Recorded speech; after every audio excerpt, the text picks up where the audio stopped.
আমাদের বডির মধ্যে রক্তরস হচ্ছে প্রায় 55 ভাগ এবং রক্তকণিকা হচ্ছে 45 ভাগ। এখন তোমার মনে যদি প্রশ্ন জাগে কেন এই লোহিত রক্তকণিকার কালারটা লাল হইল, এর কারণ লুকিয়ে আছে আমাদের সৃষ্টিকর্তার সৃষ্টিবিদ্যার মধ্যে। আসসালামু আলাইকুম। চলো আমরা আজকে মানুষের দেহের রক্তনালীর মধ্যে প্রবেশ করি।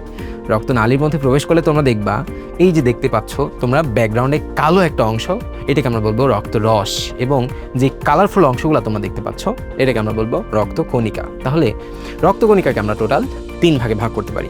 একটা হচ্ছে লোহিত রক্তকণিকা বা আরবিসি বা রেড ব্লাড কর্পাসেল, আরেকটা হচ্ছে শ্বেত রক্তকণিকা বা ডাব্লিউবিসি বা হোয়াইট ব্লাড কর্পাসেল, এবং আরেকটা হচ্ছে অনুচক্রিকা বা প্লেটলেট। আমরা চিত্রের মধ্যে যদি দেখি তাহলে এখানে লাল কালারের যে অংশগুলো দেখতে পাচ্ছি এগুলোকে আমরা বলতেছি হচ্ছে লোহিত রক্তকণিকা। এখন তোমার মনে যদি প্রশ্ন জাগে কেন এই লোহিত রক্তকণিকার কালারটা লাল হইল, এর কারণ লুকিয়ে আছে আমাদের সৃষ্টিকর্তার সৃষ্টিবিদ্যার মধ্যে। আল্লাহ তাআলা আমাদের এই লোহিত রক্তকণিকার মধ্যে একটা উপাদান দিয়ে দিয়েছেন, নাম তার হচ্ছে হিমোগ্লোবিন। এই হিমোগ্লোবিন থাকার কারণে আমাদের লোহিত রক্তকণিকা লাল বর্ণের হয়, এবং তোমার যদি কোথাও কেটে যায় তাহলে সেই জায়গা থেকে যেই লাল কালারের রক্ত বের হয় সেইটার অন্যতম কারণ হচ্ছে এই লোহিত রক্তকণিকা এবং হিমোগ্লোবিন। এবার আমরা আসি শ্বেত রক্তকণিকা সম্পর্কে। এর বাইরে তোমরা দেখতে পাচ্ছ এইখানে বড় বড় যেই কণিকাগুলো আছে এইগুলাকে আমরা বলতেছি শ্বেত রক্তকণিকা। শ্বেত রক্তকণিকাকে আবার আমরা 2 ভাগে ভাগ করতে পারি। একটা হচ্ছে অদানাদার এবং আরেকটা হচ্ছে দানাদার। অদানাদারকে বলা হয় অ্যাগ্রানিউলোসাইট এবং দানাদারকে বলা হয় গ্র্যানিউলোসাইট।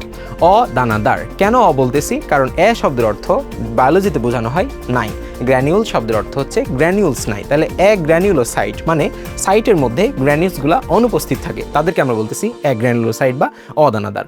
অদানাদার রক্তকণিকা ডাব্লিউবিসির মধ্যে আমাদের 2টা পোর্শন আছে, একটা হচ্ছে মোনোসাইট এবং আরেকটা হচ্ছে লিম্ফোসাইট। আমরা মনে রাখতে পারি ML দিয়ে। এরপরে আমরা চলে আসি আমাদের আরেকটা পোর্শন গ্র্যানিউলোসাইটসের মধ্যে, যেটা আমাদের দানাদার কণিকাকে বোঝাচ্ছে। দানাদার কণিকার মধ্যে আমরা 3 ধরনের দানা পাই।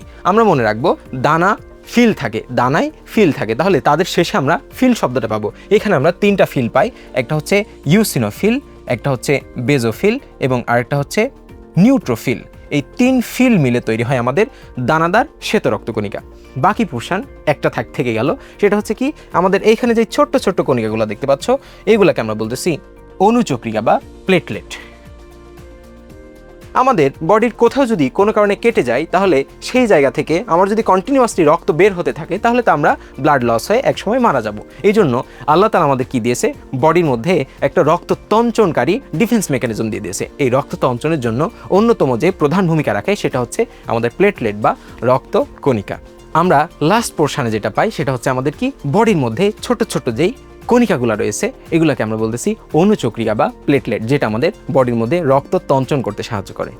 তাহলে আজকে আমরা মানুষের রক্তরস, রক্তকণিকা সম্পর্কে জানলাম। দেখা হচ্ছে তোমাদের সাথে পরবর্তী ভিডিওতে।